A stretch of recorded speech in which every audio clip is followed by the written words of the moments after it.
அதே போல் மூணாவது சொல்கிறேன் டெண்டர்ஸ். தமிழ்நாடு அரசினுடைய ஒப்பந்தங்கள் டெண்டர்ஸ் வந்து கம்பல்சரியாக கட்டாயமாக 70% தமிழர்களுக்கு தான், அதுவும் அங்கீகரிக்கப்பட்ட அந்த சிறு குறு தொழில்களுக்கு தான் கொடுக்கப்படணுங்கிற ஒரு கட்டாய ஆணையை தமிழக அரசு பிறப்பிக்க வேணும் அப்படின்னு கேட்டுக்கிறோம். நாலாவது வந்து ஜிஎஸ்டி வரி இன்னைக்கு இருக்கிற அளவில் இருந்து குறைஞ்சபட்சம் அந்த சிறு குறு தொழில்களுக்காவது 50% குறைக்கணும். தாங்க முடியல நிறைய பேருக்கு, அவ்வளவு சிரமப்படுறாங்க. குறைக்கணுங்கிற கோரிக்கையை தொடர்ந்து நம்ம குரல் கொடுத்துட்டே இருக்கணும். நம்பர் 1. 2, இந்த தொழில் தோற்று போகுது, அவங்களால நடத்த முடியலைங்கிற நேரம் பெனல்ட்டி அடிக்கிறாங்க. ஜிஎஸ்டி கட்ட முடியாதுங்கிறப்போ பெனல்ட்டி அடிக்கிறாங்க. அந்த பெனல்ட்டிங்கிறது பார்த்தீங்கன்னா இதை மாதிரி ஒரு அராஜகமான கொடூரமான பெனல்ட்டி உலகத்திலேயே கிடையாதுங்க. அவங்க கோர்ட்டுக்கு போய் இங்கே போய் தொழிலை பார்க்குறதா இல்லை கேஸை பார்க்குறதா அப்படின்னு சிரமப்படக்கூடிய ஒரு நிலைமை இருக்குது. இந்த பெனல்ட்டிங்கிறத எவாலுவேட் பண்ணி இந்த தொழில் லாபகரமாக நடந்திருந்து கட்டலைன்னா நீங்கள் நடவடிக்கை எடுக்க வேண்டியது நியாயமானது.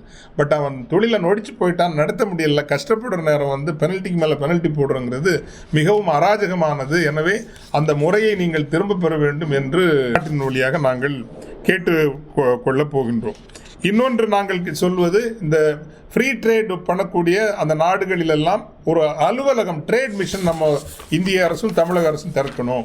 தமிழர்களுக்கு சிறப்பாக உதவி செய்வதற்கு திறக்கணும். எங்கள் அமைப்புகளினுடைய சார்பில் துபாயில் ஒரு மாடல் ட்ரேட் மிஷன் நாங்கள் திறக்க போகிறோம்.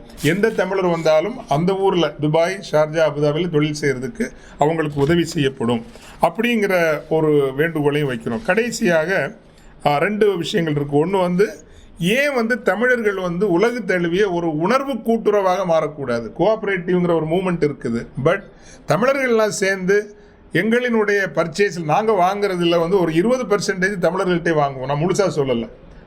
தமிழர்களிடம்தான் வாங்க வேண்டும் என்று சொல்வது 21ஆம் நூற்றாண்டிற்கு அது சரிப்பட்டு முழுமையாக வராது. ஆனால் நாங்கள் செய்கிற செலவுகளில் ஒரு 20 to 30% தமிழ் சிறு குறு நடுத்தர தொழிலதிபர் வாங்கினால் தமிழ் பொருளாதாரம் வளரும் என்று நாங்கள் கருதுகின்றோம். நிறைவாக திருநெல்வேலிக்கும் குற்றாலத்துக்கு இடையில் தமிழூர் அப்படின்னு ஒன்று உருவாக்குறோம். உலகத் தமிழர்கள் எங்கிருந்து வந்தாலும் இசை, கலை, நடனம், தமிழ் சமையல், வாழ்முறை பயின்று கொள்ளலாம் அப்படிங்கிற அளவுக்கு ஒரு இடம் வேணுங்கிற வகையிலையும் அன்னை தமிழுக்கு ஒரு முதல் ஆலயம் கட்ட வேண்டும் அப்படிங்கிற ஒரு முயற்சியையும் நாங்கள் இந்த மாநாட்டில் அதிகாரப்பூர்வமாக அறிவிக்கின்றோம்.